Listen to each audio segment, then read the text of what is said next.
This is the Shrine of Remembrance in Melbourne. It was constructed between 1927 and 1934 and was built with the assistance of public subscription. It memorialises all those who served and sacrificed their lives in Australia's armed forces since 1901.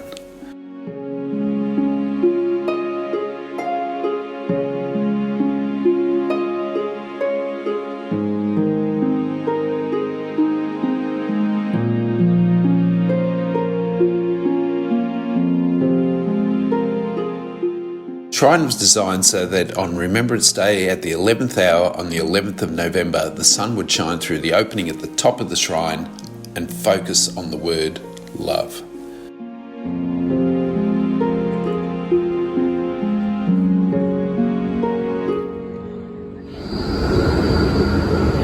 One thing I really love about Melbourne is that you can jump on a tram from one end of the CBD down here at Docklands right up to the other end, and it doesn't cost you anything because the trams are free. How's this for a view? Can you believe it? You've got the city backdrop, you've got the yachts and the beautiful boats here in the harbour at Docklands, and you wouldn't believe it, but we're at the library and we've heard it's a really unique place to go, so we want to come in and have a look, but we want to show you too. But I've never seen a library with such a beautiful waterfront position. Let's go have a look.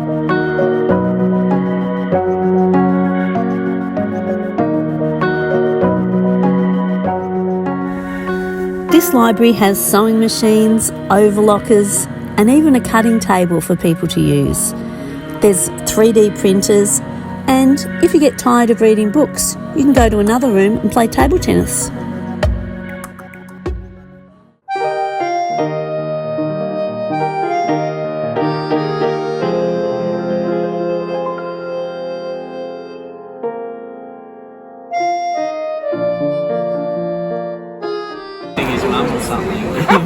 How's your pizza?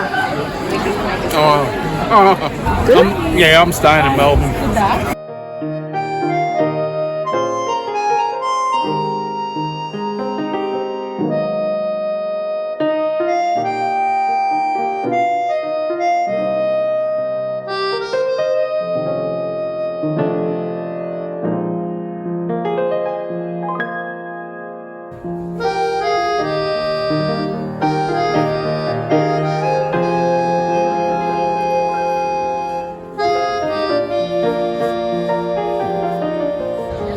It's cold, it's 11:30 on Sunday night, and these Melburnians are queuing up for Japanese ice cream, so Paul had to try it.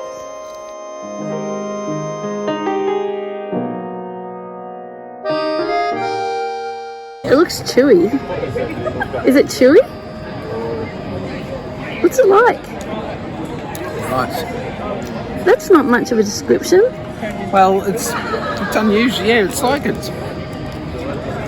it's pastry, but it's not. It's beautiful. It's ice cold. Yeah. It's like an old icy pop you used to have. Oh. Yeah. This fountain in Carlton has 91 jets. They represent each Australian who lost their life in the Bali bombings, which claimed the lives of 202 people in October 2002.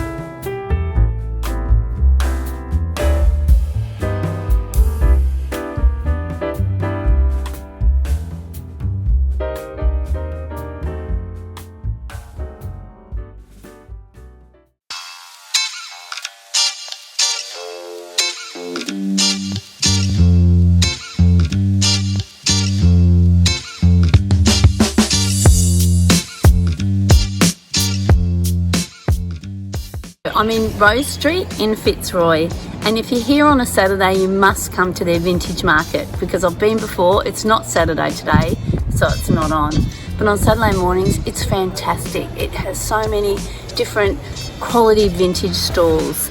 Definitely worth a visit.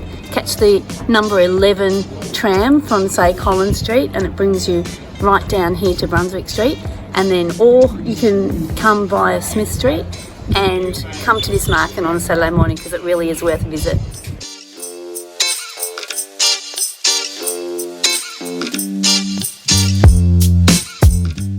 As we're walking around Fitzroy, we can see these workers' cottages. These were typical of the housing that was constructed in the late 1800s, early 1900s to cater for people who were working in the many factories that were built in these suburbs at the time. These are typical of the houses you'll see in all the inner suburbs of Melbourne, North Melbourne, South Melbourne, Collingwood, Fitzroy. And all these areas have been gentrified over the last 20 to 30 years. They're now quite expensive because of their close proximity to the Melbourne CBD.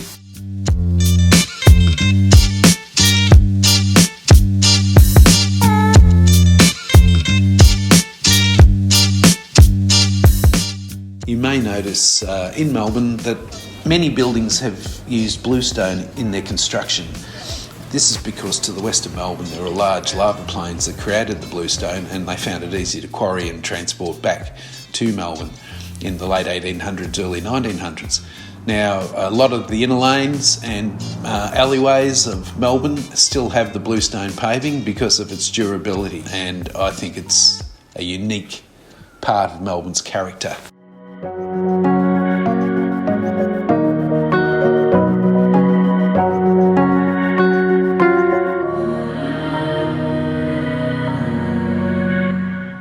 Okay, so isn't it beautiful in Napier Street in Fitzroy? Guess how much it just sold for 5 days ago? 2 million Australian dollars.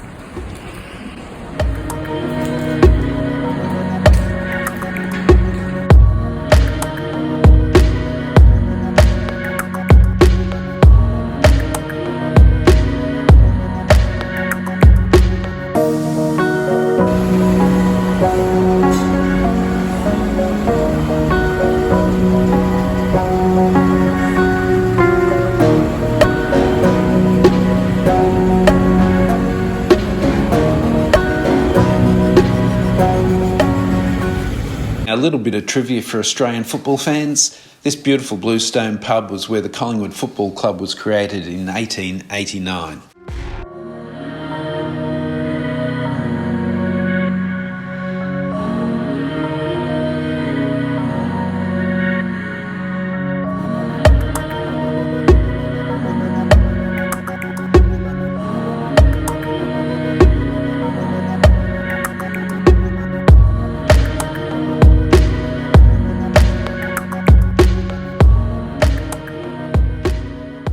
When I was little, and Paul, our parents used to bring us here in Fitzroy Gardens, and we'd come here to see the little model Tudor village and also the fairy tree. And the Tudor village was gifted to the people of Melbourne by the city of Lambeth in England. And the reason that they gifted it was because the Victorians sent food to England during the food shortages after World War II. So there you go, have a look at that. It's been there. It was built in 1939 and finished in 1945.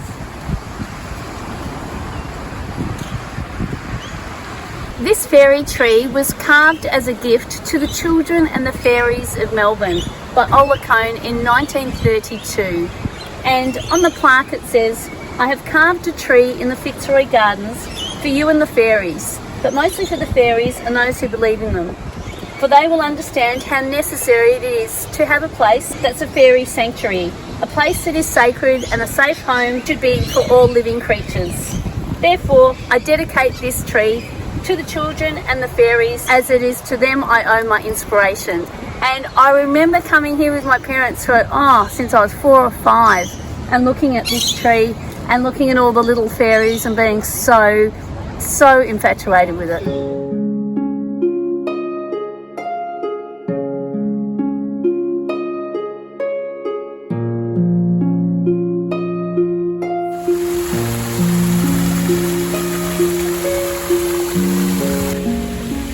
And this building also has some historical significance. This is where I commenced working in 1975, and later on in the 80s, Beth also started working here.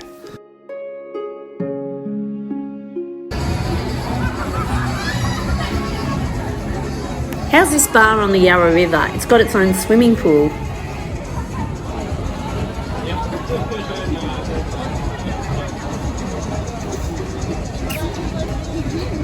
And on Saturday night, we went to the famous MCG to see my team, North Melbourne, play Melbourne.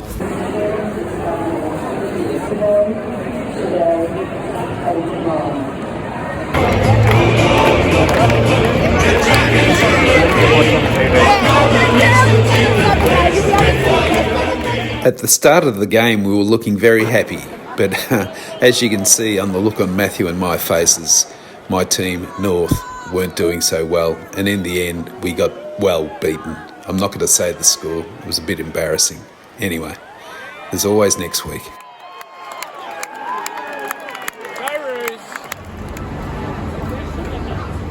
It's become a tradition that on our last day in Melbourne we always have breakfast at Brunetti's in Carlton.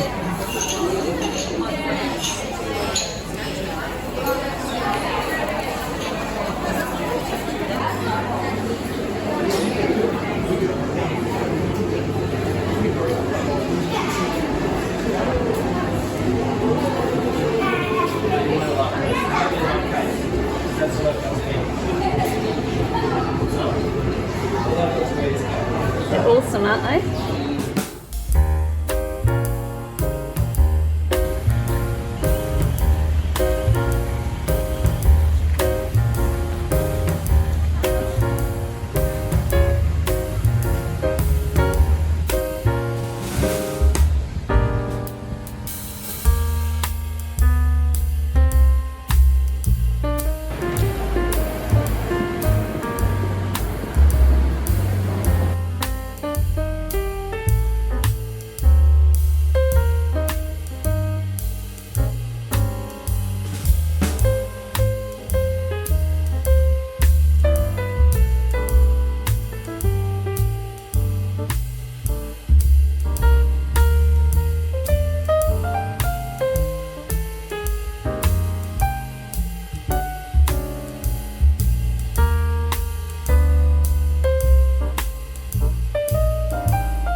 I'm a big fan of AC/DC, and back in the day I used to see them around the traps, around the pubs of Melbourne, and it's always a pleasure to come here and walk down AC/DC Lane and check out the artwork.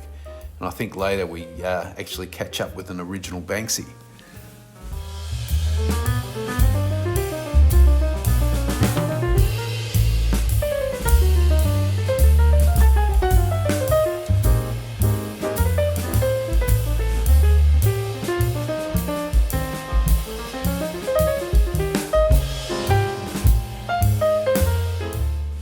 The laneways of Melbourne are quite famous, and when I was a young fella working in the CBD, I used to spend some lunchtimes walking around and exploring the back alleys and lanes, checking out cafes and little knick-knack stores.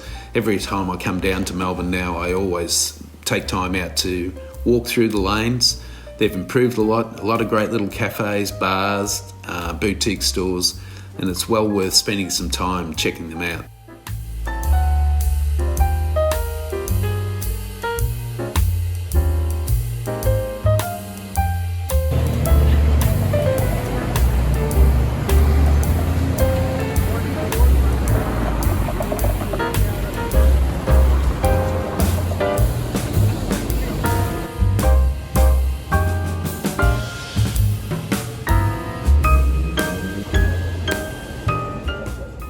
This shopping centre is in Melbourne Central. The tower here was built in 1889 and it was used to manufacture a lead shot for shotguns. It was saved from demolition in 1973 and they incorporated it into the shopping centre, which opened in 1991.